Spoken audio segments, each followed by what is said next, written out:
Welcome to our YouTube channel Okkalanka vlogs. మేము మా ఈ ఛానల్ ద్వారా మీ ముందుకు ఎన్నో ఆధ్యాత్మిక విశేషాలను, దేవాలయాలను, ప్రాముఖ్యమైన తెలియని దేవాలయాల గురించి ఇంకా ఎన్నో చక్కటి విశేషాలను తెలియజేయనున్నాం.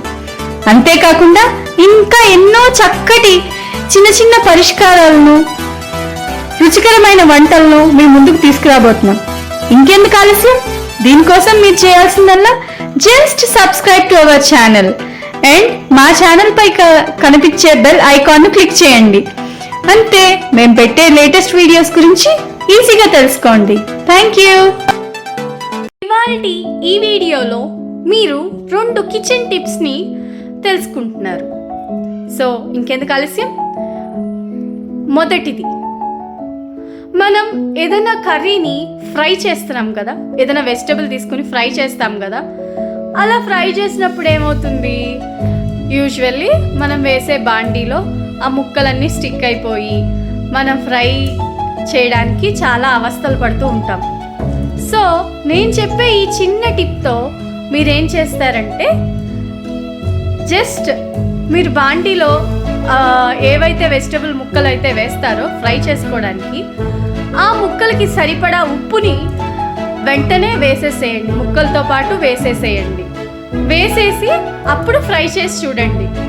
మీ బాండీకి ముక్కలు ఏవి అంటకుండా చక్కగా ఫ్రై అయిపోతాయి. సో వెంటనే ఈ టిప్ని ట్రై చేసి మీ ఎక్స్పీరియన్స్ని మా కామెంట్స్ బాక్స్లో షేర్ చేయండి. ఇక కిచెన్ టిప్స్లో రెండోది, పొరపాటున కానీ మనం చూసుకోకుండా కానీ ఆయిల్, నూనె అనేది కింద పడినప్పుడు వెంటనే మనం చేసే మొదటి మిస్టేక్ ఏంటంటే, దాని మీద ఒక క్లాతో లేకపోతే న్యూస్ పేపరో ఏదోటి వేసేస్తాం. ఇలా వేయడం వల్ల అదంతా స్ప్రెడ్ అయ్యి తుడవడానికి చాలా ఇబ్బంది అవుతుంది. సో అలాంటి టైమ్స్లో మీరు చేయాల్సిన పని ఏంటంటే, ఈ చిన్న చిట్కాని ఫాలో అవ్వండి. ఈజీగా ఆ నూనె మరకలన్నింటినీ తొలగించుకోండి. నూనె పడిన చోట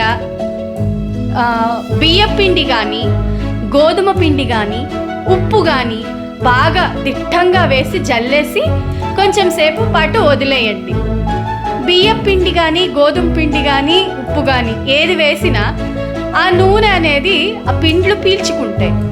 సో కొంచెం సేపు వదిలేసిన తర్వాత అప్పుడు ఏదైనా క్లాత్ తీసుకొని ఆ పిండినంతా ఆ పిండినంతా ఎత్తేసేయండి. ఇలా ఎత్తిన తర్వాత కొంచెం సర్ఫ్ వాటర్తో ఆ పడిన చోటంతా శుభ్రంగా తుడుచుకోండి. అంతే. జస్ట్ ఈ చిన్న పనితో నూనె వల్ల జారి పడిపోవడం ఇలాంటి ప్రాబ్లమ్స్ ఏమీ ఎరైజ్ అవ్వకుండా ఉంటాయి. సో మీరు కూడా ఈ టిప్ని ఫాలో అయ్యి మీ ఎక్స్పీరియన్సెస్ని మా కామెంట్ బాక్స్ ద్వారా షేర్ చేయండి. ఇంకొక టిప్ ఏంటంటే, మనం పూజా సామాగ్రి ఉంటాయి కదండి, ఇత్తడి పూజా సామాగ్రి, పూజా సామాగ్రినే కాదు, ఇత్తడి వస్తువులు ఏవైనా సరే బాగా నల్లబడిపోయి తోమినా కూడా సరిగ్గా ఉండకుండా నల్లగా ఉంటాయి కదా. ఇలాంటి వాటి కోసం మార్కెట్లో పౌడర్స్ అని, లిక్విడ్స్ అని చాలా వస్తున్నాయి.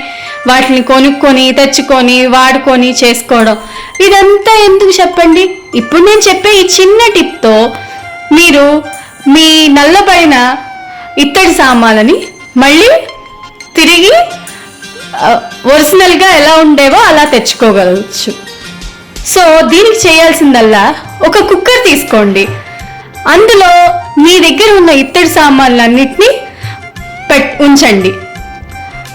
4-5 టమాటాలు లేదా కొంచెంగా చింతపండు ఏదైనా సరే ఒకటి తీసుకోండి.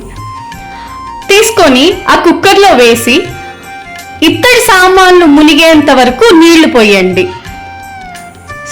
ఇలా చేసిన తర్వాత కుక్కర్ మూత పెట్టి ఒక 4-5 విజిల్స్ వచ్చేదాకా వాటిని అలా ఉంచేసేయండి. తర్వాత కుక్కర్ మూత ఓపెన్ చేసి చూసుకోండి. మీ ఇత్తడి సామాన్లు మీరు ఊహించినంత ఒరిజినల్ వాటిలాగా ఉంటాయి. సో ఈ చిన్న టిప్ని ఫాలో అయ్యి మీ ఎక్స్పీరియన్సెస్ని మా కామెంట్ బాక్స్లో మాతో షేర్ చేసుకోండి.